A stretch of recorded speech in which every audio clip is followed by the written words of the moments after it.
O desequilíbrio do preço identifica uma região gráfica onde houve um forte desequilíbrio entre os compradores e os vendedores. Isso acontece quando o preço se movimenta rápido demais, deixando um espaço. Esse espaço vazio precisa ser preenchido para o mercado dar direção. Eu utilizo isso em todos os dias na minha operação. Eu vou mostrar para vocês como que você vai identificar ele, como que você vai identificar um desequilíbrio válido ou inválido. Você deve conhecer ele como FVG ou IFVG. Eu vou mostrar para vocês aonde você vai entrar, onde que vai ser o seu alvo, aonde que vai ser o seu risco. Esse é um dos conceitos mais importantes que tem no mercado, porque ele sempre acontece depois da varredura de liquidez. Então, depois da varredura de liquidez, você vai identificar um desequilíbrio. Esse desequilíbrio, você fará a sua entrada. Então, é como se você tivesse a extremidade da primeira vela e a extremidade da última vela. E daqui para cá ele tem um desequilíbrio, tá bom? Ele tem um espaço. Esse espaço precisa ser preenchido. E para ele ser preenchido, o mercado precisa voltar. Quando ele voltar nessa região, esse um dos gatilhos mais importantes que acontece, e geralmente acontece quase todo dia. E eu utilizo isso bastante. Eu vou estar desenhando aqui para vocês verem como ele funciona. Então, vamos supor que a gente tem 3 velas de compra, beleza? E essas 3 velas de compra, ela tem deixando pavio na extremidade do fechamento e na mínima da abertura. Então é como se fosse que aqui, ó, essa extremidade e essa extremidade aqui, ó, existe ordens para serem preenchidas. Então aqui dentro, quando o mercado ele finalizar aqui, ele precisa voltar para preencher isso aqui, e quando ele voltar, ele consegue dar alvo na máxima anterior, tá bom? Até nos outros alvos ele consegue chegar. E na venda é a mesma coisa, tá bom? Se você colocar 3 velas da venda aqui, aí tem o fechamento do pavio da primeira vela e a máxima da abertura da última vela.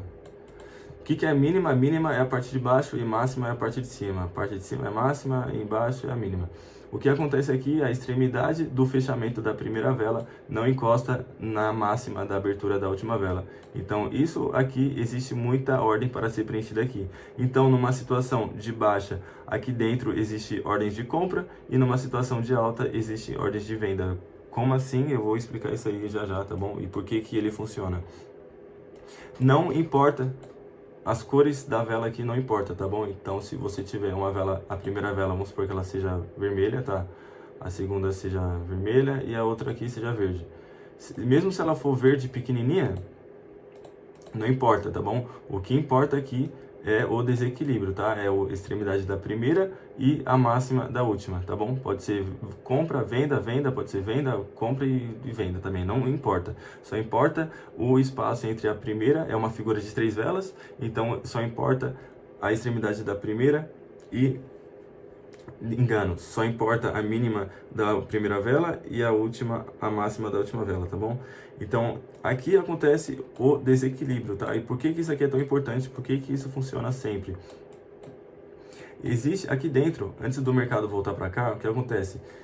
Vamos colocar aqui na cor, tá? Vamos usar um exemplo real aqui. O que acontece com o preço? Isso aqui é como se fosse uma varredura, tá bom? É como se fosse um topo para o mercado vir buscar. Então, aqui dentro, como vocês sabem, o que existe em cima de um topo? Ordens de compra. Então, aqui, o que existe aqui dentro? Existe ordens de venda. Porém, o que acontece no equilíbrio da venda, dentro de um desequilíbrio da venda, existe muita ordem de negociador de varejo comprada, tá bom? E o que acontece quando o mercado volta para essa região aqui, ele, literalmente, ele está rompendo esse topo anterior. Então, é como se os negociadores de varejo aqui dentro... Nossa, eles conseguissem entrar comprado e aí a instituição puxa o preço para baixo novamente, tá bom? Então aqui dentro, sempre quando você vê um desequilíbrio na parte da venda, você tem em mente, aqui dentro tem muita operação da compra, então sempre você tem que estar contra a grande maioria, tá? Então aqui, quando você identificar um desequilíbrio a parte da venda, você espera o mercado voltar, tá bom? Quando ele voltar, você consegue pegar a sua operação de venda buscando os alvos anteriores, tá? E na mesma coisa na compra. Na compra vai haver operações de venda, tá? Então vamos supor aqui, ó. Opa. Achou que eu fiz errado, né? Fiz não, ó. Aqui, ó. Só trocar de lugar, certo?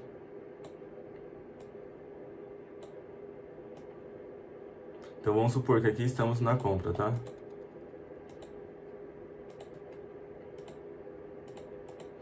Quando o mercado ele voltar para cá, nessa região aqui, muito negociador de varejo vai entrar vendido, buscando a continuidade dessa região aqui, tá bom?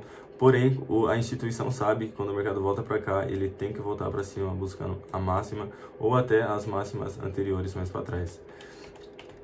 Como que você vai identificar isso no gráfico e por que que isso é tão importante? Sempre utilize tempos maiores, tá bom? Então, vamos supor que você fala assim, ah, eu tô em 5 minutos. Em 5 minutos, nós temos um desequilíbrio na compra, tá bom? Nós temos um desequilíbrio da compra. Você vai comprar quando o preço cair para cá? Não, porque só em 5 minutos ele está fazendo um desequilíbrio na compra. Você não sabe se no tempo maior está fazendo ou não. Então, existe muito disso, tá? Você precisa conciliar o tempo gráfico, tá bom? Jogar ele no fractal para assim ele funcionar, senão não funciona, tá bom? Não tem como, não são todos que funcionam, tá? Aqui, tipo, funcionou. Aqui teve a mínima e a máxima. Funcionou, o mercado voltou para cá e deu interesse nesses últimos fundos aqui. Porém, não é assim, você precisa utilizar. Mas funcionou, tá bom, funcionou. Mas não vai funcionar sempre. E quando não funcionar, vai ser exatamente o momento que você fazer. Aí você vai falar assim, ah, mas nada funciona, que não sei o que, que não sei o que. Então, você vai primeiramente ter que jogar ele em 4 horas, tá bom? Aqui a gente joga ele em 4 horas. Vou esperar atualizar o servidor pesado, exceção da China. Vou dormir tarde pra... Eu tô esperando atualizar isso aí, ó. Não sei o que aconteceu. Tô com o tradutor aberto, mano. Tô tentando, tá vendo que eu tô tentando? Eu vou conseguir, mano. Eu vou fazer os vídeos mesmo assim. Eu não posso ter não tempo. Eu vou fazer, porque eu quero ensinar vocês, irmão. Quero ensinar vocês aí for free, ok? Acabou a internet da minha... Sei lá o que aconteceu. A internet parou de pegar e ela não voltou a te pegar. Aí o vídeo parou no meio do nada aí, então eu tô voltando agora. Senão vai demorar muito aí e eu tô postando vídeo todo dia, entendeu? Aí se não eu postar vídeo todo dia aí não vai, sei lá, não. Tá bom, resumindo aqui. Vendo o que aconteceu aqui, minha internet ontem parou de pegar. Aí agora eu tô dando a continuidade no vídeo de ontem, que na real já era pra ter saído ontem, entendeu? E hoje era pra ter sendo outro. Mas aí acontece, né? As coisas sempre vai acontecer como elas têm que acontecer. E aí eu tô aqui agora. Continuação do que eu tava falando sobre... Você consegue identificar um desequilíbrio na parte da venda, porém no tempo maior, se o desequilíbrio for um desequilíbrio de alta, esse desequilíbrio no tempo menor não vai respeitar, tá bom? Então você precisa alinhar eles nos tempos gráficos e eu vou mostrar pra vocês. Nossa, o passarinho tá cantando já. Aí agora eu vou mostrar aqui como identificar um desequilíbrio válido. Nós estamos num tempo maior, tá bom? Então, em um tempo maior, dá pra ver que a gente está de alta, né? Então a gente tem esse desequilíbrio na parte da venda aqui, ó. Que ele já vira um desequilíbrio na volta, tá bom? Um IFVG no caso, inverso. Então, quando acontece um desequilíbrio inverso, é quando o mercado ele faz um desequilíbrio para baixo e aí ele rompe. Quando ele rompe para cima, na direção contrária, você consegue colocar o seu stop abaixo da última, depois da última vela do desequilíbrio, tá bom? Então, você consegue colocar o risco lá abaixo e o seu take, você consegue ele botar mais para cima de um risco de 1 para 1.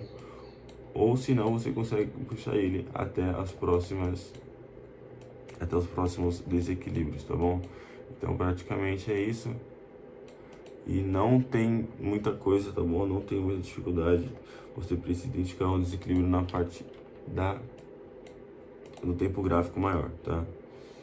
Aqui a gente tem outro desequilíbrio, eu vou ver mais pra frente. Depois desse último aqui a gente não teve outro. Aqui não teve espaço, não teve. Só foi ter aqui em cima, tá vendo? A extremidade do pavio da última vela, da sequência de 3, extremidade do pavio da primeira vela nessa sequência aqui, ó. Ele fez o desequilíbrio aqui, continuou, teve que voltar para preencher, tá bom? Aqui é quando o preço ele pula e aí ele precisa preencher. Aí uma hora quando ele rompeu essa vela aqui, o preço deu sua distribuição ainda e voltou para preencher esse desequilíbrio. Então, praticamente o desequilíbrio sempre vai ter que ser preenchido, tá? Não tem como você passar o desequilíbrio e o mercado não voltar, tá bom? Não tem como fazer isso, mano, desculpa, eu não sei o que aconteceu, eu fiquei horas ainda acordado achando que a internet ia voltar, e só voltou de manhã.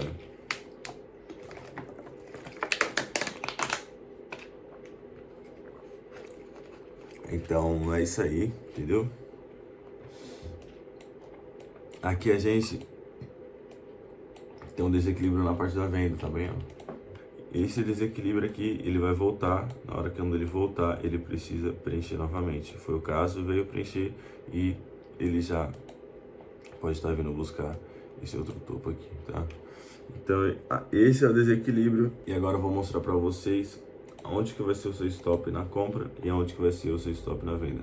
Como que na compra vocês viram, o seu stop ele vai ser sempre abaixo, tá bom? Quando ele voltar aqui, ó, o seu stop vai ser abaixo do fundo anterior. E seu take vai ser, você alcançar um aqui já tá bom, entendeu? Você coloca o seu stop abaixo do fundo anterior, o seu take é acima do topo anterior. Aqui é a mesma coisa, aqui a gente tem o preço caindo. Aconteceu aqui, o mercado fez o seu desequilíbrio, continuou, porém ele não respeitou na queda. Por que ele não respeitou na queda? Porque ele não rompeu. E além dele não ter rompido, ele fez a varredura de liquidez numa vela de 4 horas aqui, tá bom? Então é assim que identifica o desequilíbrio válido. Ele precisa fazer a quebra da estrutura também. Muitas das vezes não vai fazer a quebra da estrutura porque ele não vai chegar, tá? Igual esse caso aqui, ó. Ele não fez a quebra da estrutura, tá bom? Porque ele já deu o alvo nesse topo. E é praticamente isso, tá? Desculpa aí qualquer coisa, não era pra ter feito isso.